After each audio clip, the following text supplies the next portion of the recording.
आज ना मला खूप छान असं सरप्राईज मिळाला. तर काय मिळालं ते मी पुढे सांगेन. त्याच्या आधी नाही, त्या चहासोबत मी वरकी खाल्ली होती आणि ही वरकी ना उटीची प्रसिद्ध वरकी आहे आणि चहासोबत खूप छान लागते.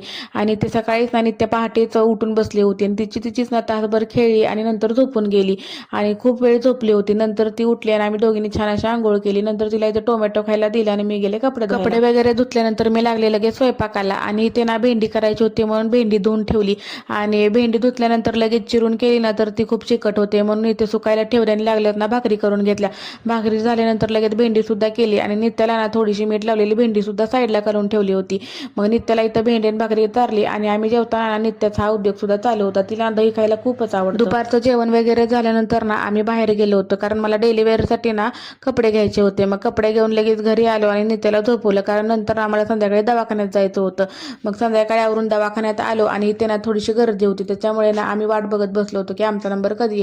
आणि ते ना छान असा फिश टँक होता. नित्याला ना त्या रंगबेरंगी माशाकडे बघून खूपच छान वाटत होतं. मला मिळालेलं सरप्राईज म्हणजे ना नित्याच्या पप्पांनी मला हा ट्रायपॉड घेऊन दिला होता. तसं मला व्हिडिओ शूट करण्यासाठी ना याची खूप गरज होती आणि मी नित्याच्या पप्पांना बोलले होते तर त्यांनी ना अचानकच मला सरप्राईज दिलं.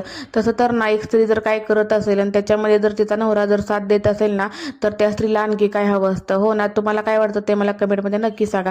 तर ह्या ट्रायपॉडची ना खूपच क्वालिटी वगैरे छान आहे आणि हा ट्रायपॉड सुद्धा मी ऑनलाईनच मागवला आहे. याची उंची ना 6 फूट आहे. चला मग व्हिडिओ इथेच एंड करते.